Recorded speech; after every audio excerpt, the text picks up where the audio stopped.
not experts on wildlife, but we are enthusiasts, and we walk in the country park at the Arboretum most days of the week and use our eyes. And I'm just going to very quickly scoot through some of the birds, some of the wildlife, some of the plants we've spotted over the last 20 years or so that we've lived there. First slide, please. This is our attempt to redraw the not very helpful map for the Black Country Plan, really just outlining how the Arboretum and the Conderfield sites sit within the wider landscape. What we have in Walsall, we are so lucky, is a green belt of real quality. It's a landscape that has real integrity. It's all linked to the Holbrook, the stream that flows through the Arboretum, and its catchment area, which runs up towards Barbeacon. And it's a unified landscape. So many green belts around the country have been fragmented. Many planners, I think, look upon them as rather wasted land. They think of them in terms of fly tipping, pylons, scruffy allotments, horse paddocks. And you can find the odd horse paddock in the Walsall green belt, but on the whole, this is a landscape of very high quality. And as you can see here, you can see how it funnels down towards the Arboretum, which is on the far left, the clock tower. And it sort of narrows down from a broad landscape of undeveloped land right up to the clock tower, bringing countryside and wildlife right into the heart of the town. Next slide, please. So we have Walsall Arboretum, in my opinion, the best urban park in the West Midlands, fantastic resource, and we have an incredible wealth of wildlife, particularly birds. These are just some of the birds that you can see most days of the week. And these birds are not here by accident, they're here because we have this connected landscape that particularly the Holbrook and the green land, the green belt, is drawing these birds right into the centre of the town. We have little egrets for the first time in 500 years, roosting on the island and the lake. We have kingfishers. Kingfishers wouldn't be here if this landscape wasn't connected, and the brook particularly in the green belt wasn't drawing these birds into the town centre. We have rare birds like great whitetails, great crested grebes. They regularly nest on the island and the lake. We had 3 broods last year. So a real success story. Next slide, please. This is just a quote from Worcestershire Wildlife Trust, which we happen to be members of. And I think it just gets across the message that what it really matters with wildlife is for it to be connected. But once you start to break it down into little fragments, you build on it, you put barriers in the way of nature, that you see a real decline in diversity. And I've added at the bottom, fragmentation is slow extinction. A lot of wildlife bodies like the National Trust and some of the wildlife trusts are now recognising that if all you're doing is protecting tiny little pockets of land, that actually, in the long term, the birds, the animals, the wildflowers you're trying to protect will actually just become extinct. All you're doing is just delaying that extinction. Next slide, please. So this is one of the keys to the whole area, which is the Holbrook stream. It doesn't always get the credit it deserves, and there's even a debate about the correct name. Some people call it the Albrook or Holbrook, but it's actually the Holbrook. It was the boundary of the Forest of Cannock in the 13th century, so an important site. And this connects the Arboretum and the Arboretum Lake to the wider landscape. And it's a really important resource for wildlife. And you can see some of the birds associated with this part of the Arboretum. Next slide, please. The water is actually very high quality. We actually have white-clawed crayfish, I would say, which is an endangered species. It's been driven out by disease and by the American crayfish, but we still have them in the stream, and that's an indication of how good the quality of water is in the Holbrook. And we have some really unusual birds. The ones with the red dots are on the RSPB red list. These are the 70 most endangered species, critically endangered species of birds in the country. And a number of them can be found along this stretch of the Arboretum. Next slide, please.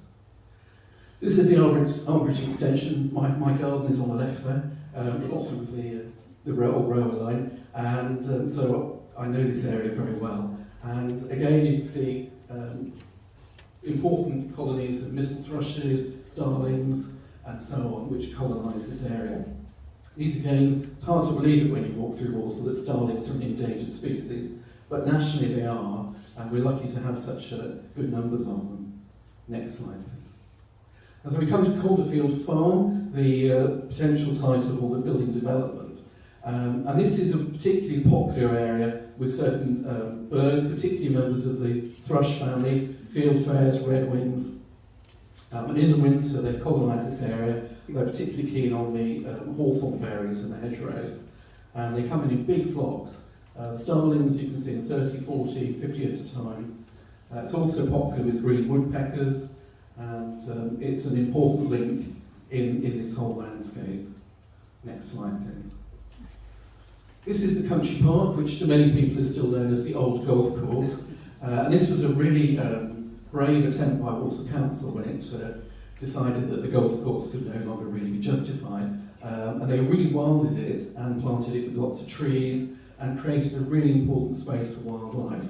And this is now acting as part of a central link in this wildlife corridor, bringing butterflies, birds and animals down into the town. And you can see there that even though the planting's only been in place for about 10 years, it's already creating really good habitats for particularly butterflies. These are just a few of the butterflies that are in this area. And a merry group of us from the Arboretum user group spent a morning the other day clearing that and opening it up so that it would remain of really good quality for the wildlife. Next slide, please. Beyond the plantations, you move into an area of damp meadow, and again, this is a really important and valuable piece of habitat. We have some really quite rare plants like southern marsh orchids, common spotted orchids, vetches, and this is ancient ridge and furrow. It's one of the best preserved pieces of medieval archaeology in the area. And we have huge numbers of orange-tipped butterflies in May. If you walk across this area, you can disturb literally dozens of them. It's an extremely important area for wildlife conservation. Next slide, please. We also have open grassland and meadow. Again, it may not look particularly interesting, lots of thistles, but if you're a butterfly, it's really exciting and a really interesting selection of flora as well. Next slide, please. We also have fragments of ancient woodland, and these are just a few of the what are called woodland indicator species, which suggests that this has probably been woodland for 400 or 500 years at least. These are all species which take a long time to colonise new territory. They move very slowly, and at certain times of year there are carpets of bluebells, wood anemones. Some of these plants have great names, as yellow archangel, as a rather dull plant with a fabulous name, enchanter's nightshade, and a whole range of flora there. Next slide, please. So there's also, I've called it a mosaic of different types of habitat. I've put local nature as a question mark because I walked around here recently with one of the officers from the Birmingham and Black Country Wildlife Trust, and she said, why isn't this a local nature reserve? Why hasn't it been designated? It's so good. So I hope that's something that perhaps we'll be able to move forward on as a council. But it's a great area. We have masses of bullfinches. It's almost impossible to go up to the country park and not hear the call of the bullfinches all across this area. And again, red book species like the grasshopper warbler, which is a really rare species, and you can hear it here and just over the other side of the canal. Next slide, please. So this takes us right up to Rushnell Canal, which again is another superb environment for wildlife. There's a really interesting range of aquatic flora, and I think there's 8 species of dragonflies, 8 species of dragonflies and damselflies, amazing water lilies. One of my favourites, the little blue flower at the top there, skullcap, which is a beautiful little plant. This is a triffid, believe it or not. It's a bitriffid burr marigold, according to my friend who's an expert on such things. Didn't know there were triffids in Walsall. But it's all connected. This is the point, that all these different types of habitat are all connected, and this is why the Arboretum and the Arboretum Extension are so rich in wildlife, because there's this diversity of habitats, and they haven't been disrupted by motorways, dual carriageways, housing estates. Next slide, please. This is our attempt to roughly show some corridors of ways in which wildlife moves around this area. And you can see an area coming down the stream, right into the heart of the Arboretum. And we've suggested that also, at the moment, wildlife may move through the Calderfields area and up into the land beyond the canal, where we've got Hayhead Wood, local nature reserve, Cuckoo's Nook, local nature reserve, and the Dingle.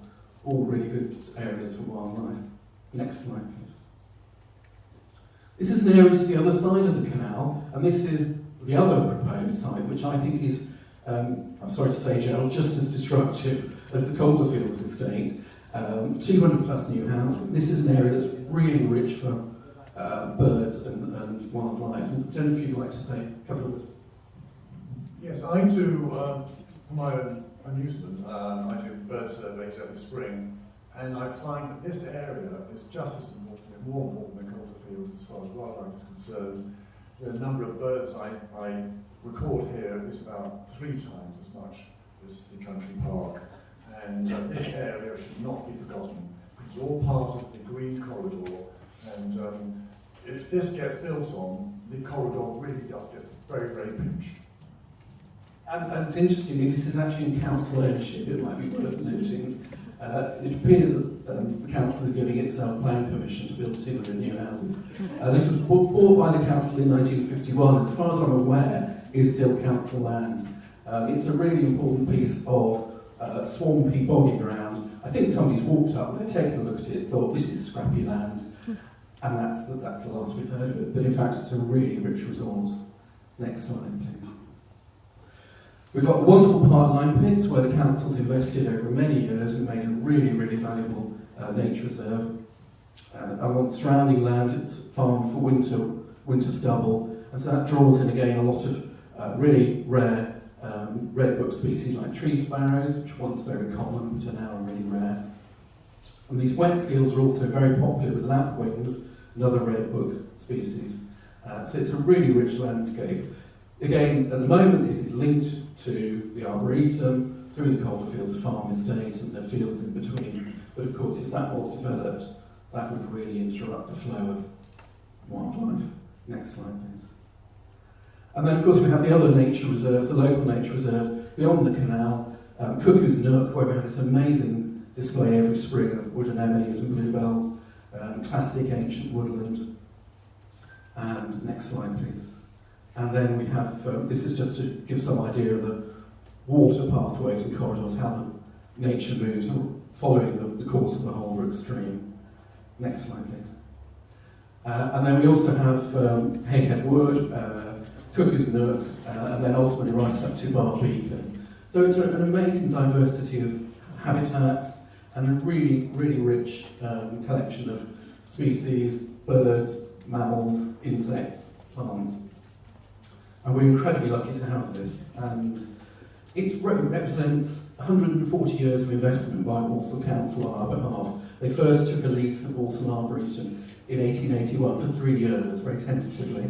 And over the last 140 years, they've invested tens of millions in developing these nature reserves and developing the Arboretum. And there's a real risk that we're going to throw it away, and it's going to be our generation that destroys it. I think probably my final slide, please.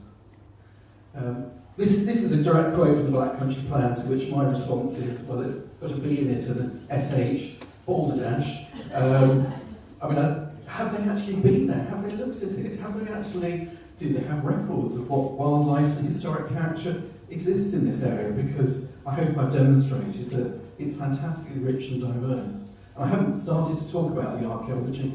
There are all sorts of interesting archaeological sites. The bit of land I've just mentioned on the other side of the canal, there's the best preserved medieval moated manor site in the region. And there's all sorts of interesting bits of archaeology which are going to be destroyed by development. Final slide, I think, please. This is just some issues to think about. I hope I've made the point that this is a cohesive landscape, that it actually hangs together, that it works well for nature, there's a range of habitat, that most of it's in good condition, and that there's a real risk if we do develop Calderfields and the Longwood Lane, Southern Road development site, that we're going to cause huge and lasting damage, and we're going to destroy the integrity of this whole Holbrook catchment area.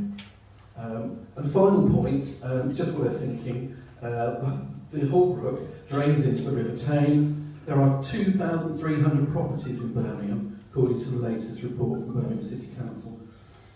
2,300 properties at risk of flooding in Witham, Perry Barr, Castle Vale and Broadford. And if we build on the floodplain, on the catchment area, that water is going to be passed into the chain much faster, and it's going to cause flooding downstream. So I don't know if anybody's given any thought to that at all, but it's just one more issue. And I think that's it. Thank you very much.